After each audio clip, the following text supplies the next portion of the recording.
부메랑이 있습니다. 부메랑은 쉽게 돌아옵니다. 멀리 던져 버린다고 돌아오지 않는 것이 아닙니다. 힘껏 멀리 던지면 던질수록 더 쉽게, 더 빠르게 돌아오곤 합니다. 물론 이것도 어느 정도의 기술이 있어야 가능한 일입니다. 자신이 타인을 향해 쏟아내어 놓은 것들이 자신의 발목을 잡는 경우에 부메랑이 되어 돌아왔다라는 표현을 씁니다. 다른 사람을 향해 막 퍼부었던 말이 부메랑이 되어 돌아올 때가 많이 있습니다. 자신이 내세운 논리가 오히려 자신의 목을 죄는 부메랑이 되어 돌아올 때가 많이 있습니다. 사람이란 자신이 한 말이나 자신이 내세운 논리대로 살아가기가 힘듭니다. 아니, 이 세상 한 사람이라도 자신이 한 말대로, 자신이 내세운 논리대로 살아갈 수 있는 사람이 있겠습니까? 그래서 자신이 한 말과 자신이 펼친 논리가 도리어 자신의 삶의 기반을 완전히 허물어뜨리고 갉아먹는 경우가 됩니다. 부메랑이 되는 셈입니다. 오늘 본문이 바로 그런 상황을 우리에게 잘 보여주고 있습니다. 고린도 교인들 중 일부가 그리스도의 부활은 믿어도 죽은 자의 부활은 믿지 못하고 있습니다. 그래서 바울은 다음과 같은 논리를 내세웁니다. 만약 죽은 자의 부활이 없다면 그리스도의 부활도 없었을 것이다 라고 말합니다. 순서를 완전히 뒤바꾸어 버렸습니다. 그리스도께서 부활하셨기에 죽은 자의 부활도 있다라는 말을 하고 싶은데 힘껏 더 강조하기 위해서 순서를 바꾸어서 말하고 있습니다. 이 논리를 더 진행해보면 어떻게 되겠습니까? 어떤 결론이 나지겠습니까? 죽은 자의 부활이 없으면 그리스도도 부활하지 않았을 것이다. 자, 그러면 그리스도가 부활하지 않았더라면 여러분이 어떻게 될 것인가? 이제 최종적으로 이 결론을 향해서 나아갈 것입니다. 뭐가 어떻게 돼? 그리스도가 부활하지 않았으면 그것으로 끝이지. 그렇게 말할 분들이 있을지 모르겠습니다. 아닙니다. 이제 이게 부메랑이 되어서 돌아옵니다. 죽은 자의 부활이 없다고 하면 그리스도의 부활도 없고 그리스도의 부활이 없다면 자신들이 이미 믿었던 기초가 완전히 허물어져 버립니다. 그래서 자신은 더 이상 서 있을 수도 없는 것입니다. 우리는 오늘 본문을 통해 그리스도의 부활이 없다면 어떻게 될 것인지 살펴보도록 하겠습니다. 그리스도의 부활이 없다면 복음 전하는 자가 어떤 자들로 드러날 것인지, 그리고 그 복음을 받은 자들이 또한 어떤 자들로 드러날 것인지 살펴보도록 하겠습니다. 그리스도가 다시 살아나지 아니하셨더라면 복음 전하는 자들은 다 거짓말쟁이가 될 것입니다. 그리고 그리스도께서 다시 살아나지 아니하셨더라면 복음 받은 자들은 가장 비참한 자들, 불쌍한 자들이 될 것입니다. 첫째입니다. 그리스도가 다시 살아나지 않았더라면 복음 전하는 자들이 어떤 자들이 됩니까? 그리스도가 부활하지 않았다면 복음 전하는 자들은 거짓말쟁이에 불과합니다. 복음 전하는 자들은 그리스도가 부활했다고 하는 소식을 전하고 다녔습니다. 여러분 사도행전을 보십시오. 사도들이 전한 것은 단순합니다. 그리스도가 죽으셨고 그리스도가 살아나셨다. 이것만 전했습니다. 바울은 더 철저했습니다. 바울은 지금 고린도 교인들을 향해서도 계속해서 일관되게 말하고 있습니다. 내가 먼저 전한 게 있었다. 내가 처음부터 전한 게 있었다. 그리고 이것은 변할 수가 없다. 라고 말하고 있습니다. 심지어 바울은 다음과 같은 말을 하기도 했습니다. 그리스도를 아는 지식, 즉 그리스도의 죽으심과 부활을 아는 지식이 너무 고상해서 다른 모든 세상 학문은 거기에 비하면 배설물과 같다, 똥과 같다 라고까지 말했습니다. 그래서 이 지식이 너무 고상해서 나는 이제 더 이상 세상 어떤 것도 알려고 하지 않는다. 아주 극단적인 표현까지 썼습니다. 그만큼 바울에게는 그리스도의 죽으심과 부활이 복음의 핵심이요, 이것 외에 다른 것 전할 이유가 없다고까지 생각했습니다. 오늘 본문 15절을 보십시오. 바울은 그리스도께서 다시 살아나지 않았다면 자신은 하나님의 거짓 증인으로 드러날 수밖에 없다고 말합니다. 그리스도께서 다시 살아나지 않은 것하고 하나님의 거짓 증인으로 드러나는 것하고 무슨 관련이 있습니까? 복음 전도자들은 한결같이 그리스도의 부활을 말하고 다녔기 때문입니다. 하나님께서 그리스도를 다시 살리셨습니다.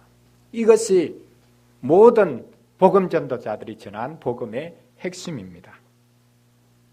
그런데 하나님이 그리스도를 다시 살리지 않았음에도 불구하고 하나님이 그리스도를 다시 살리셨다라고 증거하고 다니기 시작했고, 또 그랬다면 역시 복음 전하는 자들은 거짓 증인들이 됩니다. 오해하지 마십시오. 하나님께서 그리스도를 분명히 다시 살리셨습니다. 하지만 지금 바울은 가정을 하고 있습니다. 죽은 자의 부활이 없다면 그리스도도 살아나지 못했을 것이다. 그런데 우리는 지금까지 하나님이 그리스도를 다시 살리셨다고 끊임없이 전하고 다녔다. 만약 첫 번째 가정이 옳다면 그러면 우리는 어떻게 되냐? 우리는 지금까지 거짓말한 사람들, 처음부터 끝까지 거짓말만 늘어놓은 사람들이 되지 않느냐? 그렇게 말하고 있습니다. 그렇습니다. 복음 전하는 자들은 한결같이 하나님이 그리스도를 다시 살리셨다고 전하고 다녔습니다. 그러므로 복음 전하는 자들은 하나님의 이름을 팔아먹은 거짓 증인들이 될 수 있습니다. 10계명의 제9계명이 내 이웃에 대하여 거짓 증거하지 말라입니다. 어떤 분들은 이 거짓 증거하지 말라는 이 계명 속에 신자의 삶 전체가 다 들어있고 포함되어 있다라고 말하기까지 했습니다. 그렇습니다. 이 계명 속에 우리의 삶 전부가 다 들어있습니다. 하나님이 신실하시듯이 하나님을 믿는 우리는 신실해야 합니다. 법정에서 거짓 증언하면 안 되고 일상생활 속에서도 거짓을 늘어놓으면 안 됩니다. 하나님은 거짓말하지 않는 분입니다. 그런데 그리스도께서 부활하지 않으셨다면 복음 전하는 자들은 다 거짓 증인들이 됩니다. 하나님의 이름을 팔아서 거짓 증거한 사람이 됩니다. 성경에 의하면 이 거짓 증언하는 사람은 돌에 맞아 죽어야 합니다. 오늘 이 서신을 기록하고 있는 바울 자신이 예전에 이와 관련된 일을 직접 경험했습니다. 스데반이 예수님에 대해서 증거했습니다. 그때에 이 바울이 생각하기를, 야, 저 사람은 거짓 증인이다. 거짓말을 늘어놓는다. 하나님의 이름을 가지고 거짓을 늘어놓는 자다. 그래서 그는 스데반이 돌에 맞아 죽는 것을 지극히 당연하게 생각했습니다. 거짓 증인은 돌에 맞아 죽어도 당연하지. 지금 바울이 고린도 교인들에게 하는 말이 바로 이것입니다. 내가 지금까지 그리스도의 부활을 전하고 다녔는데 내가 거짓 증인이냐? 그렇다면 나는 돌에 맞아 죽어도 싸다. 그렇게 말하고 있는 것입니다. 그리스도의 부활이 없다면 복음 전하는 자들은 십계명의 두 번째 돌판을 어기는 것뿐만 아니라 첫 번째 돌판도 어기는 것이 됩니다. 그것은 제3계명 때문입니다. 제3계명이 무엇입니까? 하나님은 너는 너의 하나님 여호와 이름을 망령되이 일컫지 말라라고 말씀하셨습니다. 하나님께서는 여호와의 이름을 망령되이 일컫는 자를 내가 죄 없다고 하지 아니할 것이다. 그 죄가 아주 심각하다라는 말씀까지 덧붙이십니다. 하나님의 이름을 함부로 사용하는 것, 그것만큼 큰 죄가 없습니다. 복음 전하는 자들은 이 하나님의 이름을 팔아서 하나님이 그리스도를 다시 살리셨다고 말하고 다녔습니다. 그렇기 때문에 그리스도가 다시 살아나지 않았더라면 복음 전하는 자들은 이 상계명을 가장 악의적으로 이용한 자요, 가장 악의적으로 사용한 자들입니다. 복음 전하는 자들이야말로 하나님의 이름을 가장 크게 남용한 자가 되는 셈입니다. 안 믿는 사람들이 하나님의 이름을 욕하고 다니는 것보다 믿는 사람들이 하나님의 이름을 더 크게 욕되게 할 수 있습니다.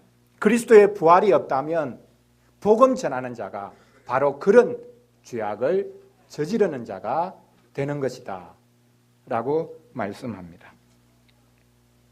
그리스도의 부활이 없다면 복음 전하는 자는 십계명의 두 번째 돌판뿐만 아니라 첫 번째 돌판조차도 어기는 자가 됩니다. 이렇듯 부활은 하나님의 계명, 십계명 전체와 관련 맺고 있습니다. 십계명은 자신의 이름을 걸고 그리스도를 부활시키실 것이라는 하나님의 계명입니다.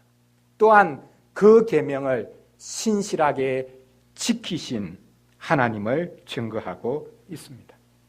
하나님은 자신의 이름을 걸고 맹세하셨습니다. 그리고 맹세하신 그 일을 부활로 친히 이루셨습니다. 그런데 그리스도께서 부활하지 않으셨더라면 복음 전하는 자들이 거짓 증인이 될 수밖에 없고 하나님의 이름을 가장 크게 남용한 자가 될 수밖에 없습니다. 그리고 이어서 또 다른 결론이 나올 수 있는데 그것은 하나님마저도 거짓 증인이 될 수밖에 없는 것입니다. 복음 전하는 자들이 하나님이 그리스도를 다시 살리셨다고 한 것은 그들이 지어낸 이야기가 아닙니다. 그리스도의 부활은 성경대로 된 것이고 교회가 처음부터 받아 전한 전승이라고 했습니다. 하나님이 계획하신 일이요 하나님이 친히 이루신 일입니다. 그런데 그리스도께서 다시 살아나지 않았더라면 복음 전하는 자들뿐만 아니라 하나님 자신이 거짓 증인이 되는 것입니다. 이렇게 죽은 자의 부활이 없으면 그리스도의 부활도 없고 그리스도의 부활이 없다면 복음 전하는 자들은 거짓말 전이에 불과하게 될 것입니다. 이 결론을 고린도 교인들에게 적용해 보면 어떻겠습니까? 고린도 교인들이 이 결론을 받을 수 있겠습니까? 지금 고린도 교인들이 바울의 사도권에 대해서 왈가왈부하기는 했지만 그들이 복음을 듣고 예수님을 믿었습니다. 그리스도의 부활을 믿고 세례를 받고 신자가 되었습니다. 그런데 지금 자신들은 죽은 자의 부활을 부인하고 있습니다.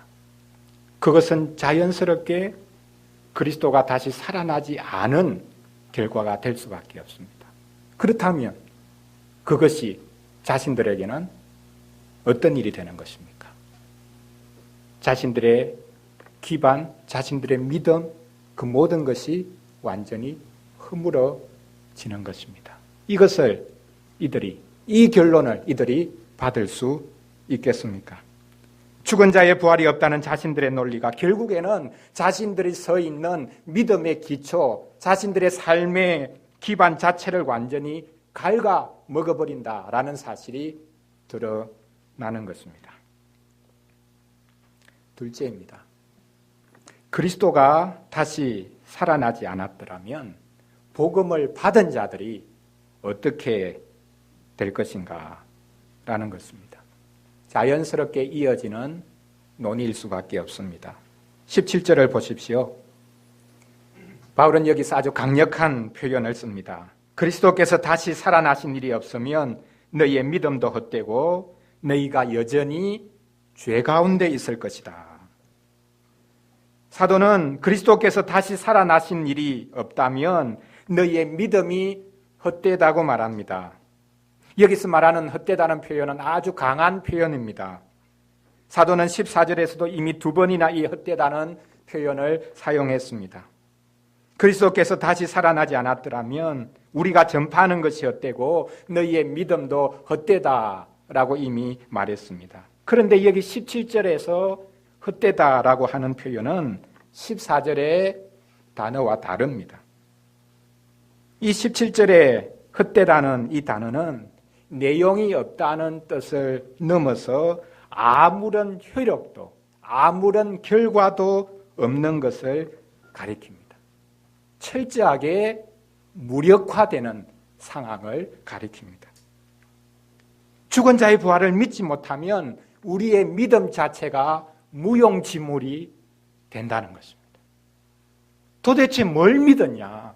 그 믿음의 내용이 뭐냐? 믿는 것 같은데 그 믿음 자체가 완전히 무용지물이 되는 상황, 그것이 부활을 못 믿는 것의 결과일 수밖에 없다고 말씀합니다. 심지어 바울은 그리스도께서 다시 살아나지 않으셨더라면 너희가 여전히 죄 가운데 머물러 있을 것이다 라고 말합니다. 그리스도께서 십자가에서 죽으셨다라는 것, 나를 위해서 죽으셨다라는 것을 믿는 것만으로도 충분하지 않습니까? 그런데 그것으로 부족하다라고 말하는 것 같습니다. 그리스도께서 십자가에서 죽으셨다고 믿어도 우리가 여전히 죄 가운데 있을 수밖에 없다라는 말입니다. 그리스도의 부활이 없다면 말입니다. 그리스도께서 다시 살아나셨다는 것을 믿지 못한다면 말입니다. 이게 맞는 말입니까? 그리스도의 십자가만으로는 부족합니까? 그리스도의 십자가의 대속의 사역으로는 뭔가 모자랍니까?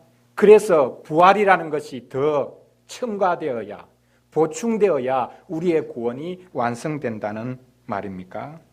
왜 그리스도의 부활이 없으면 우리가 죄 가운데 계속해서 머물 수밖에 없다라고 말하는 것입니까?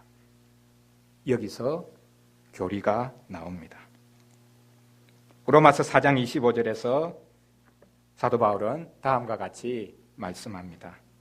예수는 우리가 범죄한 것 때문에 내줌이 되고 또한 우리를 의롭다 하시기 위해서 살아나셨느니라. 여기서도 예수님이 넘겨졌다, 예수님이 일으켜졌다라고 말합니다. 하나님이 예수님을 넘겼다는 말입니다. 하나님이 예수님을 일으키셨다는 말입니다. 하나님이 주체인데 하나님의 이름을 사용하기를 꺼려하는 유대인의 관습 때문에 수동형으로 사용하고 있습니다. 하나님이 예수님을 넘겨주신 것은 우리의 범죄, 즉 죄악 때문입니다. 또한 하나님이 예수님을 살리신 것은 우리를 의롭다 하시기 위함입니다. 예수님이 십자가 지심으로 우리의 죄를 온전하게 담당해 주셨습니다.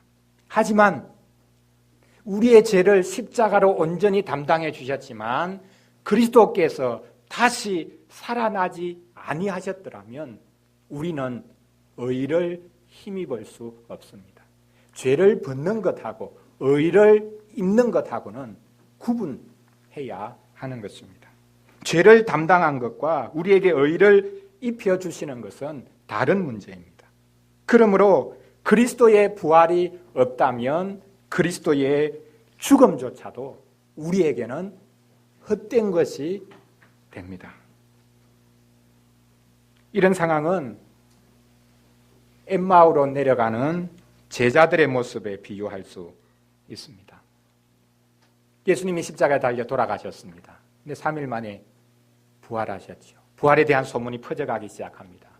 그런데 이 엠마오로 내려가는 두 제자는 그 소식을 듣고도 예수님이 다시 살아나셨다라는 사실을 결코 믿지 못합니다. 예수님의 부활을 믿지 못하니까 이미 죽으신 예수님의 죽으심, 그것이 그들에게 아무런 유익이 되지 못했던 것입니다. 이것과 비교해 보아서는 고린도 교인들은 좀 낫다고 말할 수 있을지 모르겠습니다.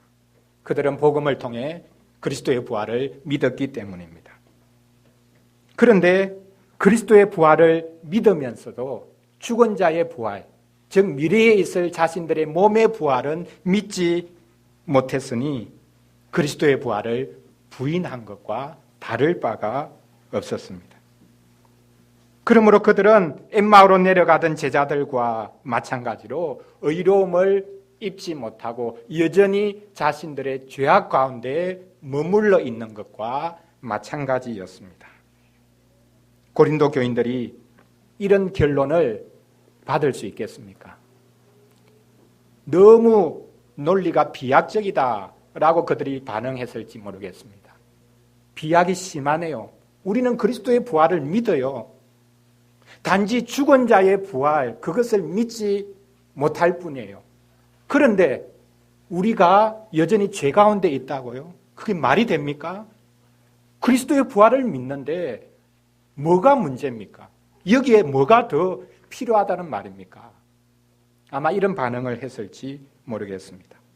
어떻습니까? 여러분은 사도 바울의 이 결론, 이것이 논리적인 비약이라고 생각하십니까?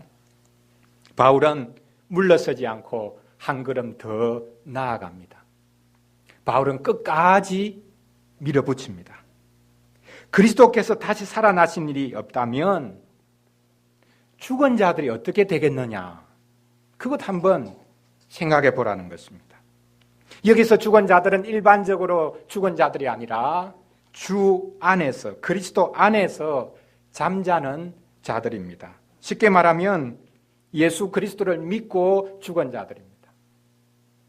예수님이 부활하지 않았더라면 예수 그리스도를 믿고 죽은 자들은 어떻게 되겠습니까?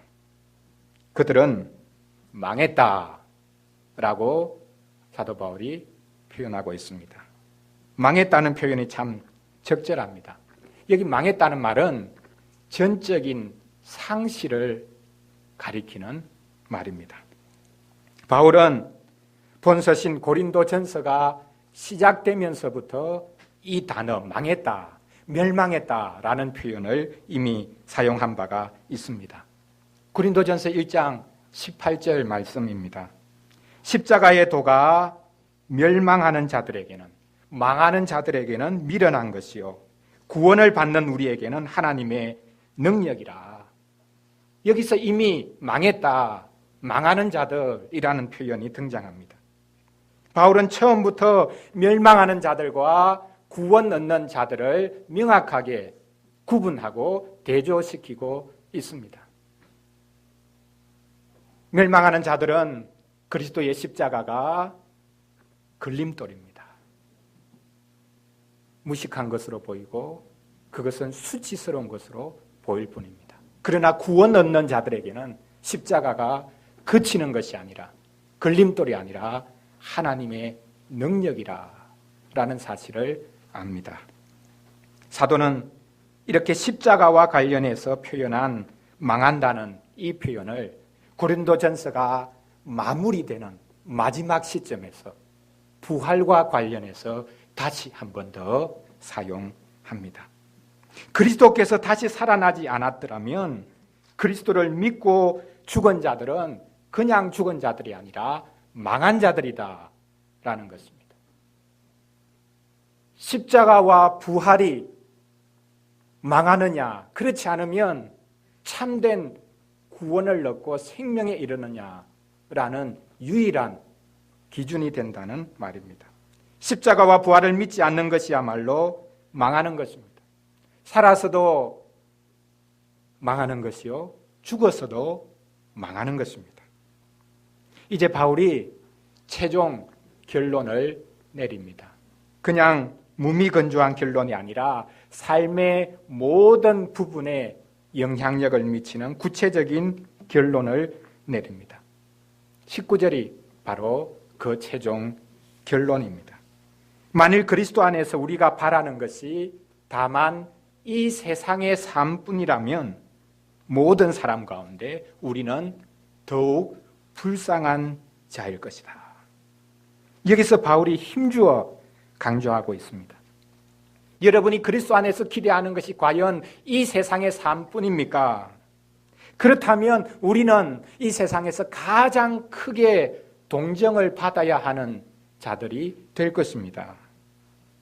바울은 우리가 이 세상에서 그리스도를 믿는 것만 가지고 있다면 우리는 더욱 불쌍한 자, 아니 가장 불쌍한 자, 가장 크게 동정을 받아야 되는 자들이 될 것이다 라고 말합니다. 여러분, 이 발언이 어떻습니까? 이 발언에 문제가 있지 않습니까? 결국 기독교도 이 세상을 긍정하지 못하고 저 세상, 오는 세상을 기다리는 피안의 종교란 말입니까?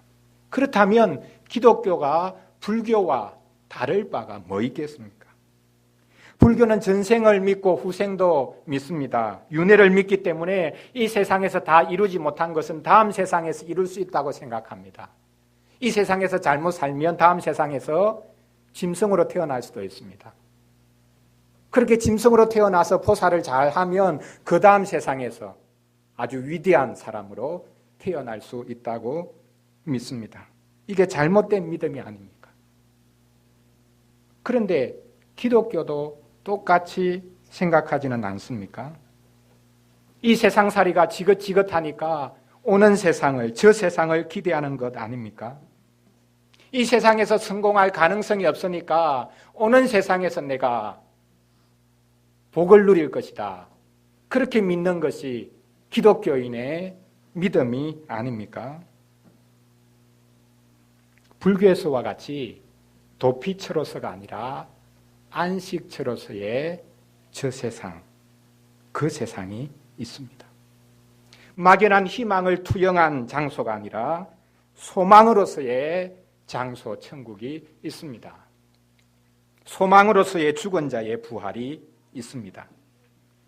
우리가 그것을 확신하는 것은 그리스도의 부활 때문입니다.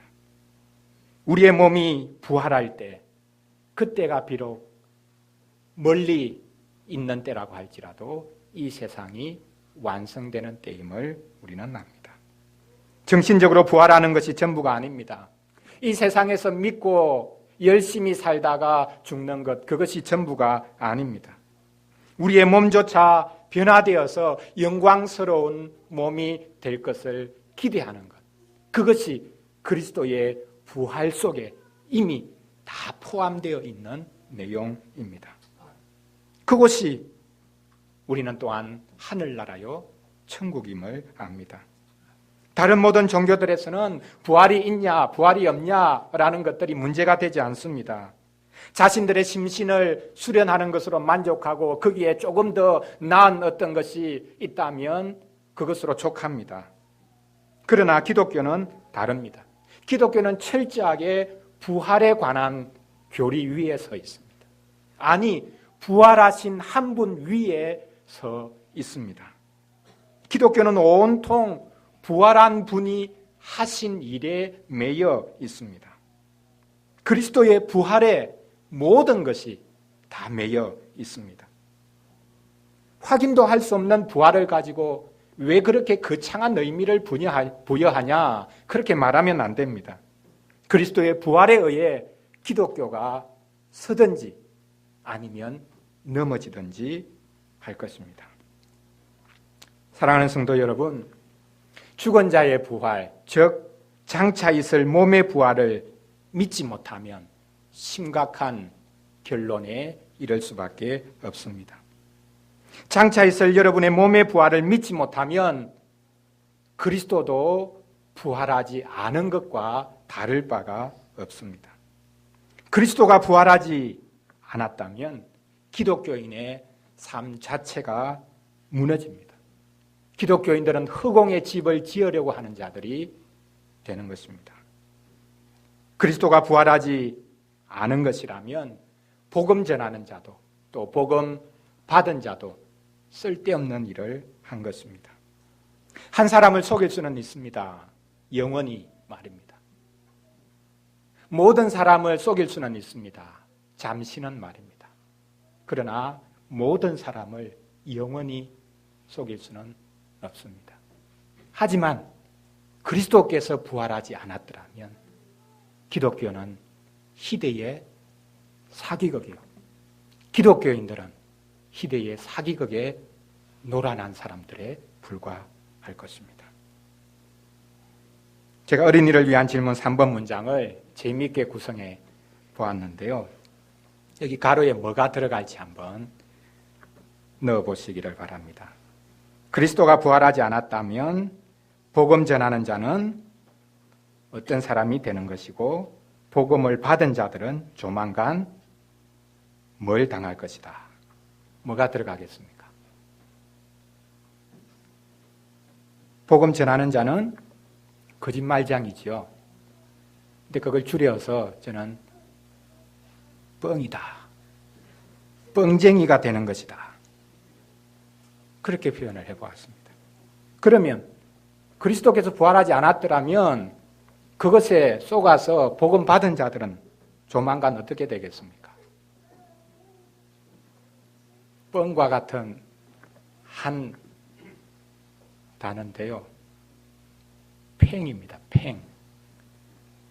예수님이 다시 살아나지 않았더라면 복음 전하는 자는 뻥 치는 사람들이고 복음을 받은 사람은 팽 당할 것입니다. 여러분 한자에 토사구팽이란 말이 있지 않습니까? 토끼를 사냥하기 위해 사냥개를 사용하지만 토끼를 잡고 나면 그 충성스러운 사냥개를 사냥꾼이 잡아먹는다는 이야기입니다. 실컷 이용당하다가 버려질 때에 팽당한다 그런 표현을 씁니다. 그리스도가 부활한 것이 아니라면 복음을 믿는 사람들은 기독교 신자들은 조만간 팽당할 것입니다. 하나님이 버린다는 말이 아닙니다. 하나님이 왜 버리십니까? 부활시키시기 위해서 그리스도를 먼저 부활시키셨는데 왜 하나님이 기독교인들을 팽시키겠습니까? 그게 아니라 자신들이 스스로 부활을 믿지 못하니 스스로 팽당하는 것입니다. 복음 전하는 자들에게 속은 결과가 될 수 있기 때문입니다. 교회에게 속은 것이다 라는 그런 결론이 나올 수 있기 때문입니다. 그리스도가 다시 살아나지 않았더라면 복음을 믿은 자들은 팽당하는 것보다 더 심각한 상황에 이르는 것입니다. 그리스도가 부활하지 않았더라면 여러분들이 이 자리에 앉아 있을 이유가 없습니다. 도대체 뭘 바라고 이 자리에 앉아 있는 것입니까? 교회 나오지 않으면 찝찝하니까 하나님이 벌 주실까 봐 여기에 앉아 있는 것입니까? 이런 좋은 날씨에 여러분들이 왜 다른 곳으로 가지 않고 이 자리에 있는 것입니까? 꼭 무슨 유익이 있어야 믿냐? 그래서 기독교가 문제라고 하는 것 아니냐라고 말할지 모르겠습니다. 예수님이 부활하지 않았더라도 하나도 문제될 것이 없다. 그분의 정신을 본받으려고 노력하는 것, 그것이 종교의 본연의 모습이 아니냐라고 말하는 분들이 있을 것입니다. 기독교인들은 꼭 무슨 유익이 되어야 믿는 사람들이다. 예수님이 부활하지 않아도 되지 않냐. 그냥 그분의 정신 본받으면 되지 뭘 더 요구하냐. 세상 사람들이 그렇게 말합니다. 아닙니다. 그리스도가 부활했든지 부활하지 않았든지 무슨 상관이 있느냐라고 하는 말은 뭘 모르고 하는 말입니다. 기독교는 오직 예수 그리스도 위에 서 있기 때문입니다. 예수 그리스도의 부활 위에 서 있기 때문입니다. 부활이 없다면 기독교는 빨리 문을 닫아야 합니다. 그리고 여러분들이 이곳에 있을 이유가 없습니다. 부활이 없다면 다른 눈치 볼 필요 없이 여러분들이 빨리 정리하는 게 좋습니다. 교회 때문에 밥벌이 하는 이들도 빨리 정리하는 게 정직합니다.